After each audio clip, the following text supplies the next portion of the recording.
elemento a la mesa y creo que Genaro me ayudará a explicarlo de la mejor manera. La palabra infodemia existía ya antes de la pandemia de COVID-19. La Organización Mundial de la Salud la establecía como una especie de cascada de información en torno a cierta enfermedad.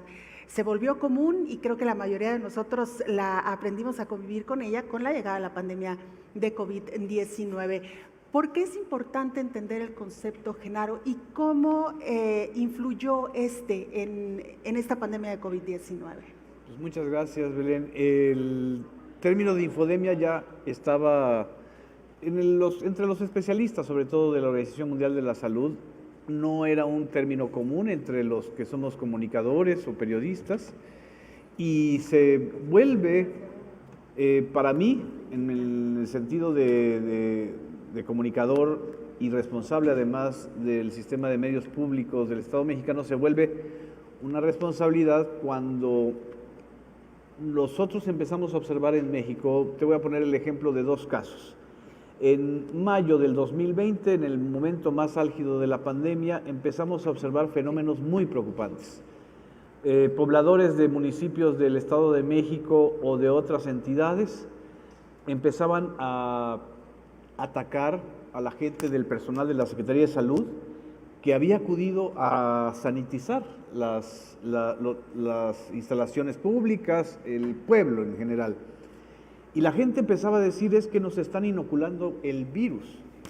Yo decía, ¿de dónde sacan esta idea de que se les está inoculando un virus? O por ejemplo, personal de salud, de enfermeras, médicos, médicas en los multifamiliares de la Ciudad de México, por ejemplo, empezaron a ser atacados por sus propios vecinos. Empezaron a expulsarlos como si fuera la peste. Y lo que uno empezó a observar es que las actitudes violentas y de miedo de muchos sectores sociales se estaban alimentando de mensajes que estaban circulando vía WhatsApp y de mensajes que estaban circulando a través de las plataformas digitales como Facebook o como Twitter o como YouTube. Y que además el consumo de estas plataformas se quintuplicó durante el encierro, porque esto obligó a que la gente estuviera en un periodo de ansiedad tremenda. Y yo creo que, yo ahí dije, ahí está la definición del fenómeno, es un fenómeno infodémico, una enfermedad de las emociones, como dice la profesora, una enfermedad de las emociones que genera actitudes de mucha intolerancia y de mucha violencia, incluso social y emocional, derivada justamente de la desinformación o de las mentiras abiertamente falsas. Y la infodemia ha ido creciendo o se ha ido modulando a través de la pandemia.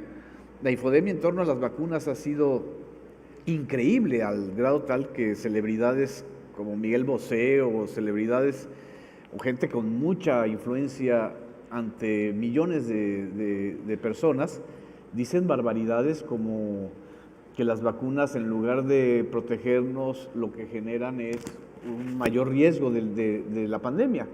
Y ahora que estamos con esta variable Omicron, pues ya otra vez una especie de efervescencia en torno al apocalipsis por venir, en torno al coronavirus. Y creo que esto, en lugar de ayudar a que las personas se protejan mejor, porque el miedo no ayuda a proteger, el miedo lo que ayuda o lo que genera más bien es un desprecio a los otros, una ansiedad terrible y una ignorancia sobre los mecanismos para poder enfrentar un virus que es muy transmisible, pero que si nosotros tenemos los instrumentos para vacunarnos, para protegernos, no debería ser mortal.